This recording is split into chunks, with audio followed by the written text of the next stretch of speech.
Walau sudah tidak beroperasi, PT Kertas Leces masih punya limbah yang harus dibuang. Namun, pembuangan limbahnya yang sembarangan memicu aksi ratusan mantan karyawan PT KL bersama pegiat lingkungan Kamis 19 Januari 2023. Di depan gerbang PT KL, para demonstran menuntut pembuangan sisa limbah secara sembarangan itu dihentikan. Pagi itu ada 250 orang lebih ex-karyawan PT KL yang melancarkan aksi bersama belasan pegiat lingkungan. Para pegiat lingkungan itu diantaranya berasal dari organisasi Alam Hijau, Komunitas Perempuan Peduli, dan mahasiswa pecinta alam Fatarpa dari Universitas Nurul Jadid. Mereka bersama-sama menuntut agar limbah tidak dibuang sembarangan. Limbah PT KL jenis B3 atau bahan berbahaya dan beracun itu masih tersisa 20.000 ton.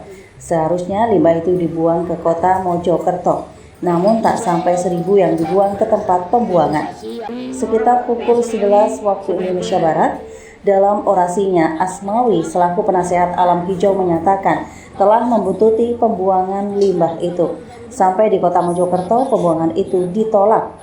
Asmawi terus membuntuti pembuangan itu sampai hari ke-10. Limbah itu disebutkan dibuang di suatu daerah di Kabupaten Probolinggo. Itu pun hanya beberapa.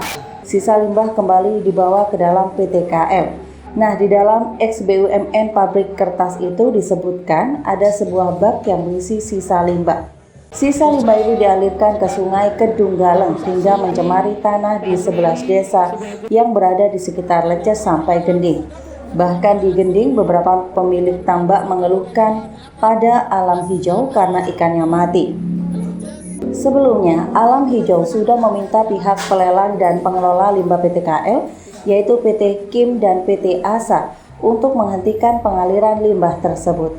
Mereka juga meminta agar limbah itu bisa diproses hingga menjadi lebih baik. Namun tidak pernah ada realisasi sampai kini. Alam Hijau juga melaporkan hal ini pada Dinas Lingkungan Hidup Kabupaten Probolinggo. Lalu bersama DLH Provinsi Jatim, hal ini sudah dilaporkan ke Kementerian Lingkungan Hidup RI. Namun sayang hingga kini belum ada tindak lanjut yang jelas. Setelah orasi, Alam Hijau bersama komunitas lainnya memasang banner protes. Kemudian mereka adakan mediasi bersama DLH Kabupaten Probolinggo dan Kejaksaan Negeri Kabupaten Probolinggo. Sedangkan pihak pengelola limbah tidak datang dalam mediasi tersebut.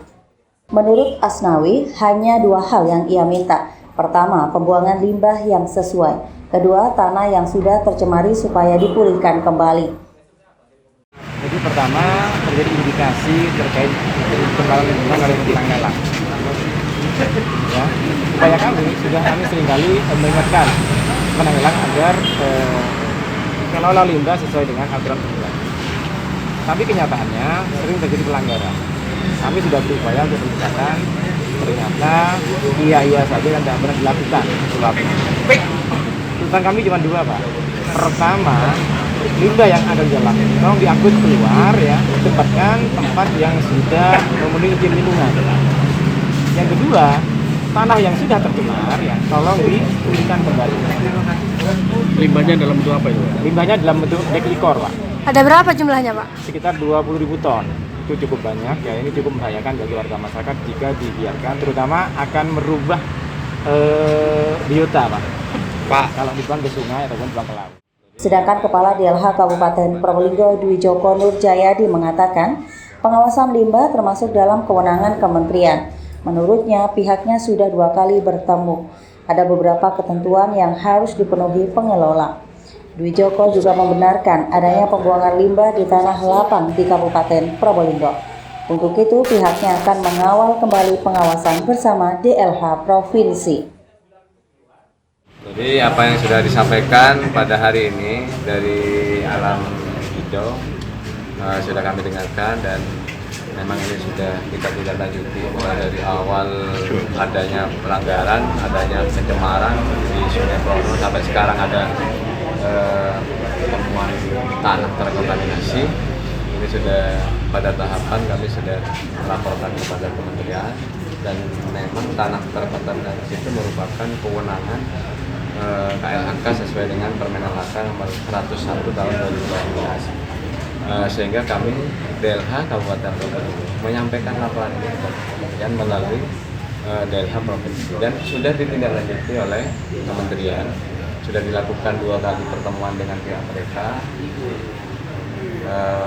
Sampai terakhir ini ada beberapa ketentuan persyaratan yang harus dipenuhi oleh pihak pengelola limbah yang ada di ex-PT Kakang.